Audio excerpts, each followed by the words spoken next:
Hello everyone, welcome to An Academy Judiciary. This is Vishwani Bansal. So we are revising Muslim law. Revision on Muslim law is going on. So in yesterday's lecture we have discussed about the topic of that is we have done void marriage, voidable marriage, kinds of marriage according to validity. तो वो हमने सारा discuss किया था. आज के lecture में what we are going to study is the concept of dower. तो डावर का टॉपिक जो है हम रिवाइज करने वाले हैं. So before I start with the lecture, you can follow me on the Telegram channel. Link आपको डिस्क्रिप्शन बॉक्स में मिल जाएगा सो दैट कि आप स्पेशल फ्री क्लासेस जो अन अकेडमी ऐप पे होती हैं या other classes you can watch that. तो सबसे पहले what is dower. We have already discuss this कि जो मैरिज है मुस्लिम्स में that is the civil contract. Like एक कॉन्ट्रैक्ट में जैसे प्रपोजल होता है, एक्सेप्टेंस होती है and there is consideration. Similarly it is in the Muslim law also. तो मुस्लिम लॉ में भी क्या होता है, प्रपोजल होता है, एक्सेप्टेंस होती है and there is consideration, that is Dawar. So what is the meaning of Dawar? So according to Amir Ali jurist, he said that Dawar is the consideration. Dawar क्या है, एक consideration है that belongs absolutely to the wife. जो किसको belong करती है, that belongs absolutely to the wife. तो एक तरह की ये कंसिडरेशन है जो कि वाइफ को बिलोंग करती है अकॉर्डिंग टू हिम. तो different definitions are given by different jurist. According to Wilson said that dower क्या है, this is the consideration for the surrender of person by the wife. ये क्या है, ये कंसिडरेशन है for the surrender of the person by the wife. According to Mulla said that dower क्या है, this is a sum of money. ये क्या है, ये एक सम ऑफ मनी है या अदर प्रॉपर्टी. और अदर प्रॉपर्टी जरूरी नहीं है कि मनी हो, that can be some property which the wife is entitled to receive from the husband in consideration of the marriage. तो ये कौन रिसीव करता है, कौन किसको देता है, हस्बैंड वाइफ को देता है. So which the wife is entitled to receive from the husband in consideration of marriage. This definition was given by Mulla. Now, what is the object behind the concept of dower? We have seen कि what is dower. So, what is the object behind this dower? तो dower का object क्या है? This is to impose an obligation on the husband. ये एक obligation impose करता है किसके ऊपर, husband के ऊपर, as a mark of respect to the wife. So, this is as a mark of respect of the wife and it puts an obligation on the husband. Second is, it is to place a check on the capricious use of divorce. So that कि capricious use of divorce को पे जो है रोक लगाने के लिए, so that कि husband जो है ऐसे ही divorce ना दे दे wife को and उसके पास कोई means ना रहे. So that's why this is to place a check on the capricious use of divorce on the part of the husband. Third is, this is to provide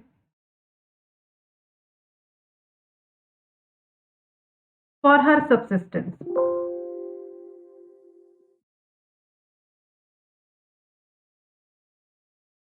This is to provide for her. ये क्या provide करता है, ये subsistence provide करता है after the dissolution of marriage, so that she may not become helpless after the death of the husband or the termination of marriage by the divorce. तो एक तरह की subsistence प्रोवाइड कर रहा है वाइफ को, सो दैट कि उसके पास ऐसा ना हो कि उसके पास कोई मीन्स ना रहे अगर मैरिज टर्मिनेट हो जाती है या फिर अगर हस्बैंड की डेथ हो जाती है. Now whether the dower can be increased और डिक्रीज्ड. अगर डावर को एक बार फिक्स कर लिया गया, क्या इसको इंक्रीज या डिक्रीज किया जा सकता है? So whether the dower can be increased और डिक्रीज्ड.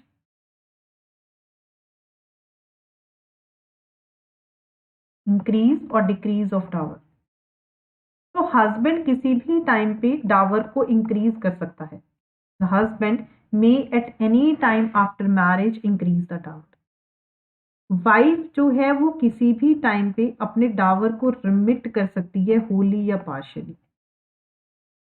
तो हस्बैंड के पास अथॉरिटी है, वो किसी भी टाइम पे डावर को इंक्रीज कर सकता है एंड वाइफ जो है वो किसी भी टाइम पे रिमिट कर सकती है डावर को, होली या फिर पार्शियली. जो एक मुस्लिम गर्ल होती है, वी नो दैट मुस्लिम्स में पुबर्टी का कंसेप्ट चलता है। तो एक मुस्लिम गर्ल जिसने पुबर्टी की एज को अटेन कर लिया है, शी इज कॉम्पिटेंट, वो कॉम्पिटेंट है, वो अपने डावर को रिलिंक्विश कर सकती है। She can relinquish her mehr although कि उसने मेजॉरिटी की एज को अटेन नहीं किया। वी नो दैट क्योंकि मुस्लिम्स में पुबर्टी का कंसेप्ट चलता है।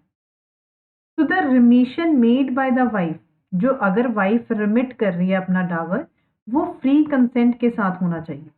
तो अगर वो फ्री कंसेंट के साथ नहीं है, then that is not binding on her. And अगर वाइफ रिमिट करती है मेहर को, then that is known as hiba e mehr.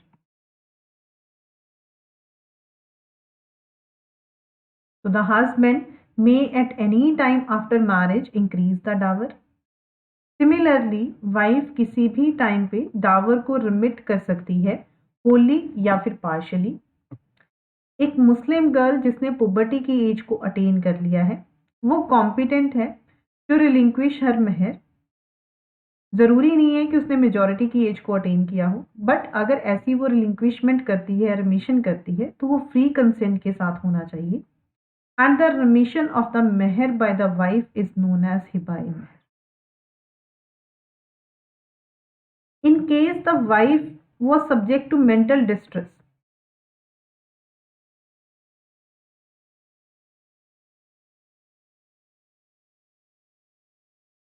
in case की वाइफ को मेंटल डिस्ट्रेस हो रहा है on account of her husband's death, the remission of dower was considered as against her consent and not binding on.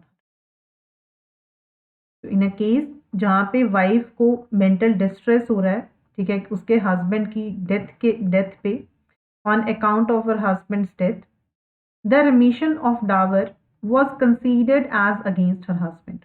Remission of dower को consider किया गया as against her consent and that is not binding.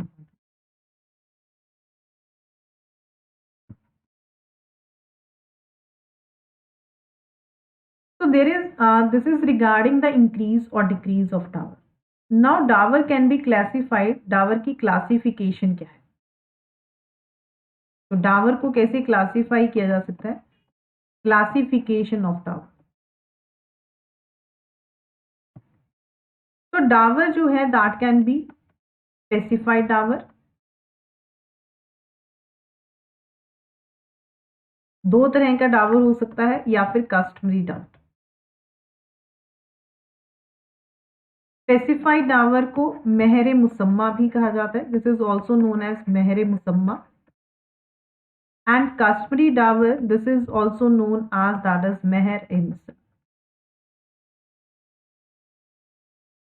Specified dower is further classified into two parts. इसको further आगे classify किया गया है। One is prompt dower, another one is that is deferred dower. One is prompt dower, second one is that is deferred dower. Now let's see what is specified dower. तो specified dower का मतलब है जिसको specify किया गया है। If the amount of dower is stated in the marriage contract, अगर जो डावर का अमाउंट है उसको मैरिज कॉन्ट्रैक्ट में स्टेट किया गया है, then that is a specified dower. फिर वो क्या होगा? वो स्पेसिफाइड डावर होगा। स्पेसिफाइड डावर को सेटल किया जा सकता है। This can be settled by the parties to the marriage either before the marriage. इसको पार्टीज शादी के पहले भी फिक्स कर सकती हैं, at the time of marriage, marriage के टाइम भी हो सकता है, इवन आफ्टर द मैरिज और even after the marriage. What is the specified dower? This is if the amount of dower is stated in the marriage contract. अगर वो marriage contract में state किया गया है, then that is the specified dower. Dower may be settled by the parties to the marriage. Dower को जो है settle किया जा सकता है by the parties to the marriage, either before the marriage और at the time of marriage और even after the marriage. If the marriage of a minor, अगर मैरिज माइनर की, the marriage of a minor और lunatic boy, अगर minor की marriage या फिर lunatic boy की, if that is contracted by a guardian, we know that minor को या ल्यूनेटिक बॉय को गार्जियन जो है वो मैरिज में दे सकता है। So we have already discuss this, Sunnis में किस किस के पास अथॉरिटी है एंड शियाज में किस किस के पास अथॉरिटी है।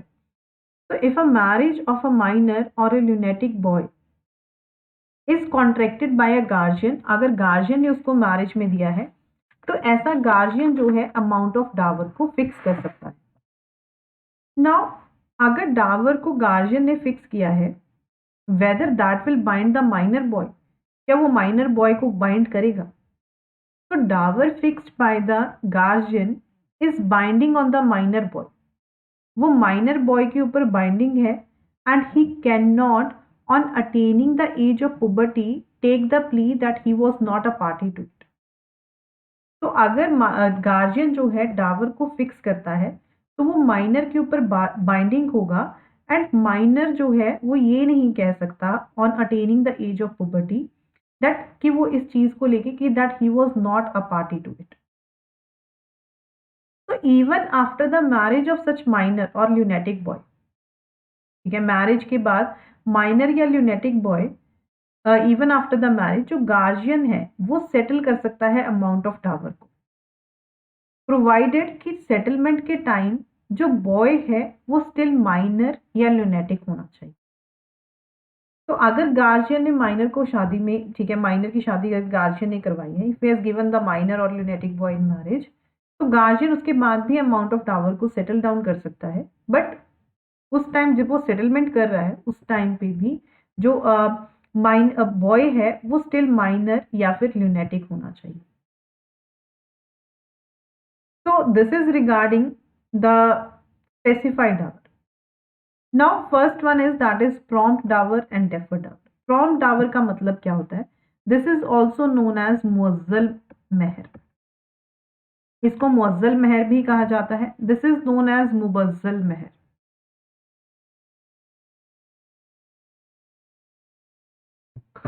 Prompt dower is a dower, एक डावर है that is payable immediately, जो immediately payable है after the marriage on demand। अगर मैरिज के बाद डिमांड की जाती है तो इसको इमीडिएटली पे करना होगा। सो दैट्स वाई इसका नाम भी क्या है? Prompt dower. तो according to Ameer Ali jurist, according to him a wife can refuse to enter into conjugal domicile of husband until the payment of prompt dower। तो एक वाइफ जो है रिफ्यूज कर सकती है हस्बैंड को फॉर कॉन्जुगल डोमिसाइल अगर प्रॉम्प्ट डावर की पेमेंट जब तक नहीं होती है। तो प्रॉम्प्ट डावर क्या है? This is to be payable immediately, ठीक है, on the marriage taking place and it must be paid on demand, and ये डिमांड पे होना चाहिए अनलेस कि डिले अगर स्टिपुलेट की गई है, उनके बीच में कॉन्ट्रैक्ट हुआ था या एग्रीमेंट हुआ है कि ये बाद में पे होगा, then that is a separate thing, otherwise it must be paid on demand. And इसको जो है पार्टीज आपस में जो है रियलाइज कर सकती हैं एट एनी टाइम बिफोर और after the marriage. So the wife may refuse herself to her husband until the prompt dower is paid। अगर वाइफ माइनर है तो वहां पे गार्जियन रिफ्यूज कर सकता है to allow her to send to the husband's house. तो अगर वाइफ माइनर है उसमें guardian can refuse to allow her to be send to the husband's house till the payment of prompt dower, कि जब तक प्रॉम्प्ट डावर की payment नहीं हो जाती। तो ऐसे सर्कमस्टांसेस में the husband is bound to maintain the wife. इन सर्कमस्टांसेस में हस्बैंड बाउंड है अपनी वाइफ को मेंटेन करने के लिए although she is residing apart from him. Prompt dower जो है this does not become deferred, ये डेफर्ड नहीं हो जाता है after the consummation of marriage.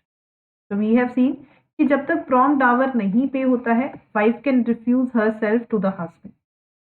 तो prompt dower does not become deferred after the consummation of marriage, and wife के absolute right है कि वो सू कर सकती है रिकवरी ऑफ प्रॉम्प्ट डावर के लिए इवन आफ्टर द कॉन्ज्यूमेशन। तो even after the consummation she can sue the husband for the recovery of prompt dower.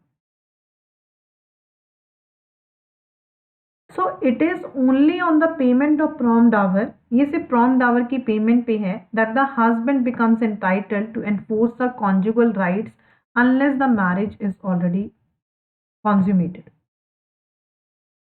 तो जैसे प्रॉम डावर जो है that is payable on demand, prompt dower तभी payable है, ठीक है, जब डिमांड की जाती है, सो साथ के साथ उसको पे करना पड़ता है।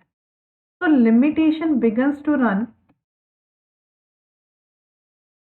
Limitation begins to run on demand and refusal. Limitation कब बिगिन करना शुरू करता है? On demand and refusal. तो द पीरियड ऑफ लिमिटेशन कितना है प्रॉम डावर का? That is 3 years।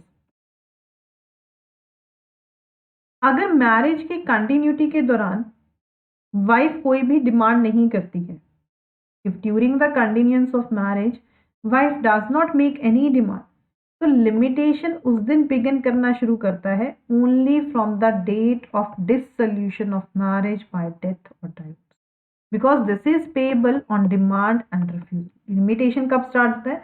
जब डिमांड होती है एंड रिफ्यूजल होता है। So period of limitation 3 years का है। अगर मैरिज की कंटिन्यूटी के दौरान अगर वाइफ ने कोई भी डिमांड नहीं की है, then limitation begins to run only from the date of the dissolution of marriage by death or divorce. So this is regarding the prom dower. So prom dower is payable immediately on demand and the wife can refuse herself to the husband till the payment of the prom dower. Now the second one is that is deferred dower. So deferred dower क्या है? This is payable on the dissolution of marriage. Deferred dower that is deferred, जिसको defer किया गया है on the happening of certain contingency. तो this is payable on the dissolution of marriage, अगर marriage dissolve हो जाती है, चाहे वो डेथ से या फिर डाइवोर्स, ईदर बाय डेथ और डाइवोर्स। तो deferred dower is payable on dissolution of marriage by death और डाइवोर्स। बट अगर पार्टीज के बीच में कोई एग्रीमेंट हुआ है as to the payment of deferred Dawar earlier than the dissolution of marriage, तो ऐसा एग्रीमेंट जो है वैलिड होगा एंड बाइंडिंग होगा। तो वैसे तो ये पेएबल कब है? कि अगर मैरिज डिसॉल्व हो जाती है बाय डेथ या फिर डाइवोर्स से।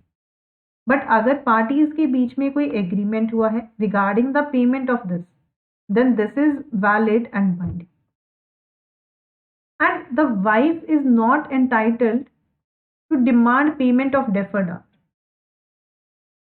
वाइफ जो है पेमेंट नहीं डिमांड नहीं कर सकती है पेमेंट डेफर्ड डावर की, अनलेस अदरवाइज स्टिपुलेटेड, कोई कॉन्ट्रैक्ट हुआ है उनके बीच में, that is a separate thing.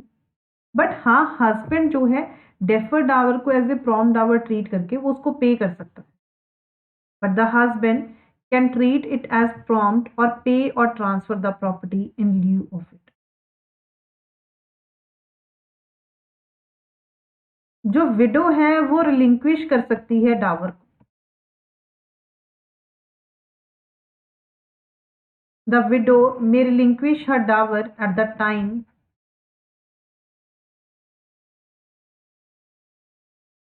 of her husband's funeral.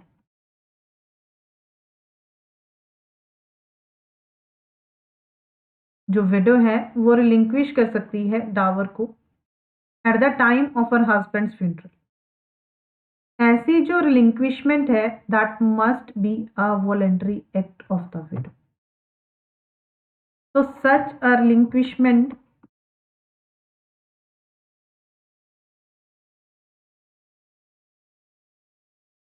must be a voluntary act of the widow.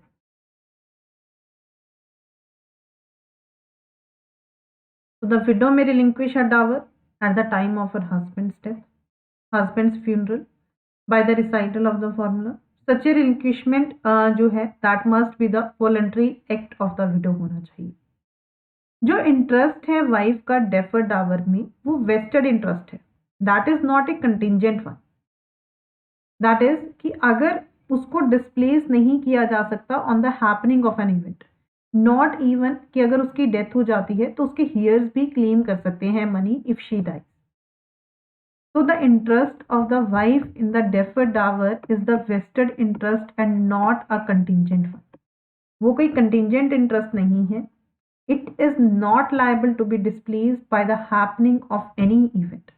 उसको डिस्प्लेस नहीं किया जा सकता किसी भी इवेंट से, not even on her own death, and उसके हियर्स जो है क्लेम कर सकते हैं if she dies. So what is the presumption regarding the prompt and deferred dower? So we have seen कि amount of dower को आप दो parts में split कर सकते हो. One is prompt which is payable on demand and the second one is deferred which is payable on the dissolution of money. So dower which is not paid at once, the prompt dower जिसको एकदम which is not paid at once may for that reason आप उसको deferred dower में लेके जा सकते हो. But if it is postponed until demanded by wife, it is in law prompt dower. तो अगर स्पेसिफाई ही नहीं किया कि ये prompt dower है या deferred dower है, फिर हम उसको किस में लेके जाएंगे? तो if the कबीननामा that is marriage contract deed, अगर उसमें फिक्स कर दिया अमाउंट ऑफ डावर, ठीक है, कबीननामा में that is marriage contract deed में अगर अमाउंट ऑफ डावर तो फिक्स कर दिया, बट ये स्पेसिफाई नहीं किया कि कौन सा पोर्शन इसका प्रॉम्प्ट है, कि whether it is to be treated as prompt और द डेफर्ड डावर. तो there are different point of views on this कि इसको हम प्रॉम्प्ट में लेके जाएंगे या डेफर्ड डावर इसको मानेंगे. तो according to Allahabad and Bombay high court, Allahabad and Bombay high court का ये कहना है कि the proportion between the two should be fixed on the position of wife, कि कौन सा कितना पार्ट उसको प्रॉम्प्ट में लेके जाओगे इमीडिएटली पे होगा, कितना पार्ट उसको डिसोल्यूशन ऑफ पेएबल होगा. This is to be decided on the basis of कि वाइफ की पोजीशन क्या है, कस्टम क्या है, what is the custom of locality, what is the total amount of dower and what is the status of the husband. तो इन सारी चीजों के ऊपर डिपेंड करेगा कि आप उसको जो है क्या ट्रीट करोगे. तो शिया लॉ में ये मानना है कि अगर कबीननामा फिक्स कर देता है टोटल अमाउंट ऑफ डावर को, बट स्पेसिफाई नहीं करता कि कौन सा पोर्शन उसका प्रॉम्प्ट है या डेफर्ड डावर है, तो आप सारे को ही प्रॉम्प्ट लेके चलोगे. तो आप सारे डावर को प्रॉम्प्ट लेके चलोगे, that is to be payable immediately on demand. But Sunnis का ये कहना है कि अगर कोई फैमिली यूसेज नहीं है एंड अगर कोई स्टेटमेंट नहीं है कबीननामा में, तो आप हाफ को जो है प्रॉम्प्ट लेके चलोगे एंड हाफ को जो है डेफर्ड डावर लेके चलोगे. तो this is regarding the difference of point of view between Sunnis and Shias. Shias का तो ये कहना है कि अगर कबीननामा फिक्स कर देता है amount of Dawar but specify नहीं करता, तो आप सारे को जो है प्रॉम्प्ट में लेके चलोगे. बट सुन्नीस का ये कहना है कि अगर कोई एब्सेंस है फैमिली यूसेज की या स्टेटमेंट कबीननामा में, तो हाफ को हम प्रॉम्प्ट में लेके चलेंगे एंड हाफ को जो है that will be taken as the deferred dower. So we have discussed about the specified dower, ये दो तरह का, ठीक है, प्रॉम्प्ट डावर क्या होता है, डेफर्ड डावर क्या होता है. Now the second one was that is customary dower, मेहरे मिसर या फिर प्रॉपर डावर. तो अगर अमाउंट ऑफ डावर जो है फिक्स नहीं किया मैरिज में, if the amount of dower is not fixed in the marriage contract, or even if the marriage has been contracted, अगर चाहे शादी इस कंडीशन पे हुई है कि कोई भी विमेन जो है वो कोई भी डावर क्लेम नहीं करेगी, the wife should not claim any dower, then also she is entitled to proper dower, तब भी उसको प्रॉपर डावर मिलेगा ना. फिक्स तो किया नहीं, तो इसको डिटरमाइन कैसे किया जाएगा. Proper dower is to be determined by taking into consideration. Consideration में ये चीज ली जाएगी कि कितना अमाउंट ऑफ डावर सेटल हुआ है बाकी अदर जो फीमेल मेंबर्स हैं फादर की फैमिली में, such as her father sisters, तो उसके अकॉर्डिंग जो है इसको सेटल डाउन किया जाएगा. तो कौन से फैक्टर्स जो हैं देखे जाएंगे for the determination of proper dower. Personal qualification क्या है वाइफ की, what is the personal qualification of wife, her age, beauty, fortune, understanding, virtue. What is the social position? Social position क्या है of her father's family?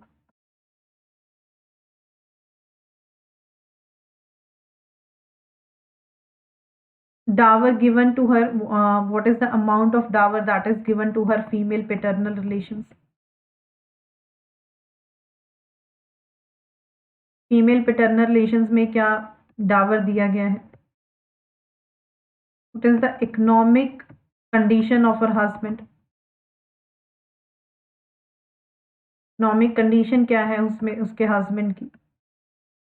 circumstances of time.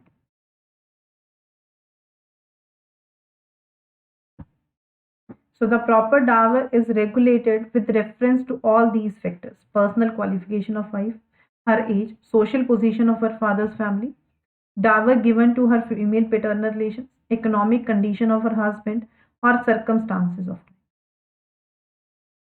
So there is no limit to the maximum amount of proper dower. कोई भी limit नहीं है on the maximum amount of proper dower under the Sunni law. But under the Shia law, the proper dower should not exceed the 500 dirhams. तो कोई limit नहीं है maximum amount of proper dower में Sunni law में. But under the Shia law में जो proper Dawar है वो एक्सीड नहीं करना चाहिए 500 dirhams. Why this is a 500 dirhams?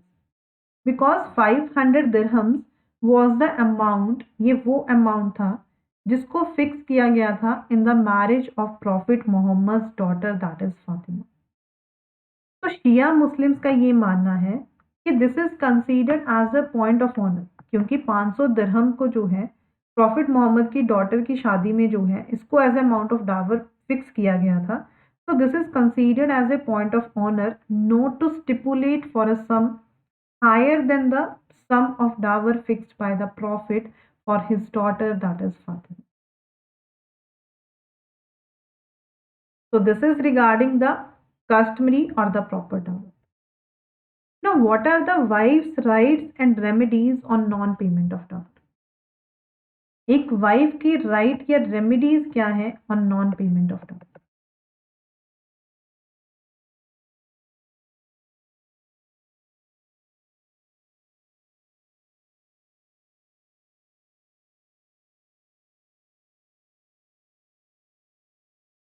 On non payment of dower Muslim law जो है वो कन्फर करता है वाइफ के ऊपर दीज राइट्स. कौन कौन से rights? Refusal to cohabit, right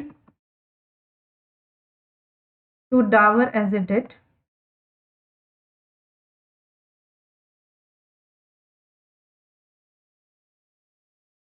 right to retain her deceased husband's property. So these are the wife's rights and remedies on the non-payment of dower: refusal to cohabit, right to dower as a debt, right to retain her deceased husband's property. So as we have seen in the case of prom dower, जो wife है वो refuse कर सकती है husband to, she can refuse herself to the husband if the dower is not paid. So if the marriage has not been consummated, the wife has a right to refuse to cohabit with the husband as long as the prom dower is not paid. अगर wife minor है या फिर insane है तो guardian जो है वो मना कर सकता है to send her to the husband's house till the payment of prompt dower. तो जब तक वो अपने गार्जियन के घर में रहती है he is bound to maintain. तो when dower is deferred, this is regarding the prom dower. अगर डावर deferred है and that is payable at a future date or on the contingency of an event and there is no contract and उनके बीच में कोई contract भी नहीं हुआ, तो तब क्वेश्चन यहाँ पे ये रेज होता है कि क्या वो रिफ्यूज कर सकती है अपने husband to have the conjugal rights और whether the guardian can detain her till this is paid. So यहाँ पे डिफरेंट पॉइंट ऑफ व्यू आता है डेफर डावर के केस में। अबू यूसुफ का ये कहना है, he is of the opinion that she can refuse herself till the pay, जब तक डावर जो है पे नहीं होता। But according to Imam Mohammad के according and the Shia law, he can not have such option, उसके पास ऐसा कोई ऑप्शन नहीं है डिनाइल का in case of deferred dower. Prompt dower के केस में she has the right if the marriage is not consummated. Deferred dower के केस में अब अगर ये क्वेश्चन रेज होता है कि whether she can refuse to have conjugal relations, then Abu Yusuf का ये कहना है शी कैन, बट इमाम मोहम्मद एंड शिया लॉ का कहना है that she can not. And there is a case law regarding this according to a decision in Abdul Kadir versus लीमा case में।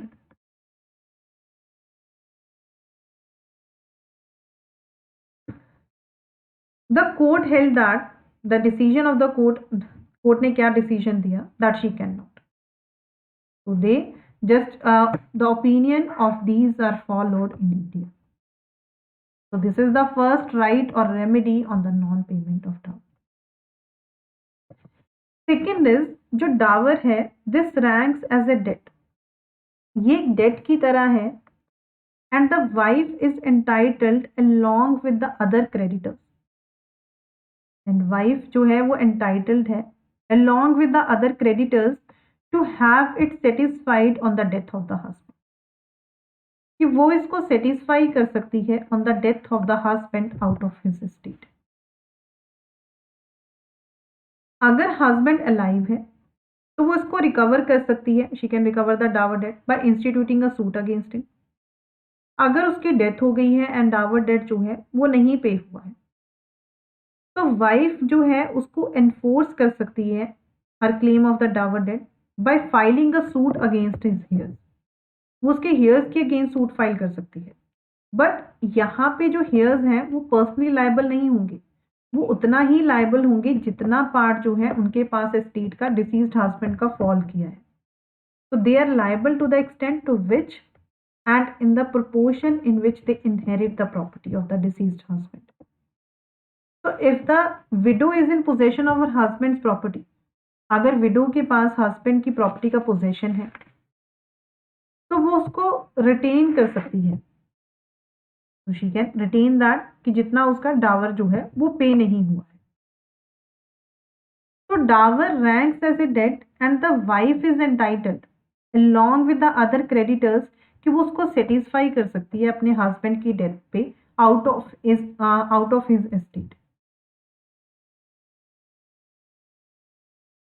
तो एक जो वाइफ का राइट है, right of retention in lieu of dower, this is for a special purpose.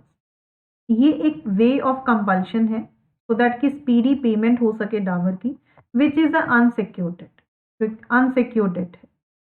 तो अगर वो पोजेशन में नहीं है प्रॉपर्टी के, या उसने अगर पोजेशन लूज कर दिया तो वो उसको ऑब्टेन नहीं कर सकती है, बट हाँ उसके पास राइट है, अगर उसके पास प्रॉपर्टी है तो उसको रिटेन कर सकती है कि जब तक उसका डावर पे नहीं हो जाता।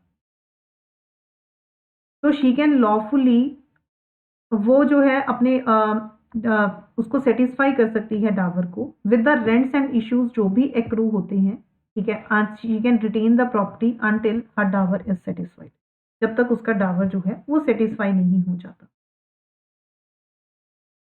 कोई भी राइट ऑफ रिटेंशन नहीं होता वाइफ के पास during the continuance of marriage.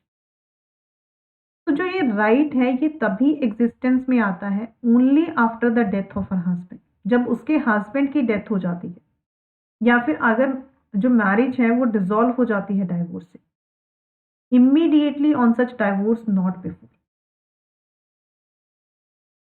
So what is the meaning of right of retention? Right of retention का मतलब होता है कि right to continue in the possession of the husband's property after the termination of marriage. Marriage कैसे भी terminate हो सकती है डाइवोर्स से, डेथ से, जब तक कि डावर डेट जो है वो सेटिस्फाई नहीं हो जाता है। तो ये ज़रूरी है इस राइट को एक्सरसाइज करने के लिए कि जो वाइफ है या विडो है उसके पास एक्चुअल पोजेशन होना चाहिए प्रॉपर्टी का eight the time of termination of marriage. अगर उसके पास एक्चुअल पोजेशन नहीं है and at that time she cannot afterwards acquire possession of the husband's property in lieu of his right. वो अपने राइट के लिए उसको जो है पोजेशन ले नहीं सकती है. तो right of retention is to right to retain possession of the property which was acquired by her during the subsistence of marriage. अगर during the subsistence of marriage उसके पास कोई प्रॉपर्टी थी हस्बैंड की, तो उसको रिटेन कर सकती है जब मैरिज टर्मिनेट करती है. This is not a right to obtain possession. ये कोई राइट नहीं है पोजेशन को ऑब्टेन करने की.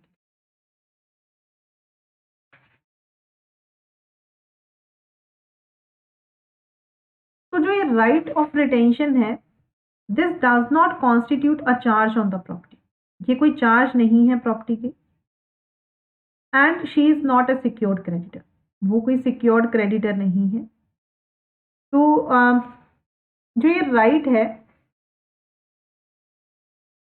regarding this, the wife is not disentitled to sue her husband's heir for the recovery of a dower out of his assets on the ground that she is retaining the property.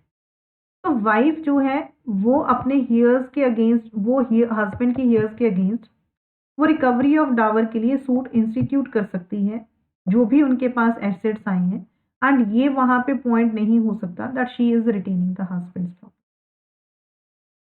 So these are the wife's rights and remedies on the non-payment of dower. So we have discussed what is dower, increase या decrease इसको किया जा सकता है, what are the different types of dower, and what are the wife's rights and remedies on non-payment of dower. So in the next video we are going to discuss the concept of divorce. So before I end this video, there is a special offer that is running on Unacademy learners. So you can just grab this opportunity. ये offer जो है ख़त्म हो जाएगा. That is this is going to finish on 6th Jan को जो है this offer is ending. So you can just get 23% off on Unacademy judiciary subscription by using this code that is VP Law. अगर आप ये code use करते हो तो आप फ्लैट 23% आपको ऑफ मिल जाएगा. So number of batches are starting on Unacademy and recently they have started. This is the Karnataka state specific batch that is starting tomorrow. This is another batch जो 18 months का है, 27 दिसंबर को start हुआ था. UP and Chhattisgarh के लिए batch है. तो this is the test series. ये टेस्ट सीरीज है. सो अगर आपको प्लस या आइकॉनिक आप मेंबरशिप जैसे लेते हो जो उस हिसाब से आपको टेस्ट जो है वो अवेलेबल होंगे. So this is monthly current affair magazine learners. So thank you so much learners. You can follow me on Unacademy and आपको लिंक जो है क्लासेस के डिस्क्रिप्शन बॉक्स में मिल जाएगा एंड टेलीग्राम चैनल का.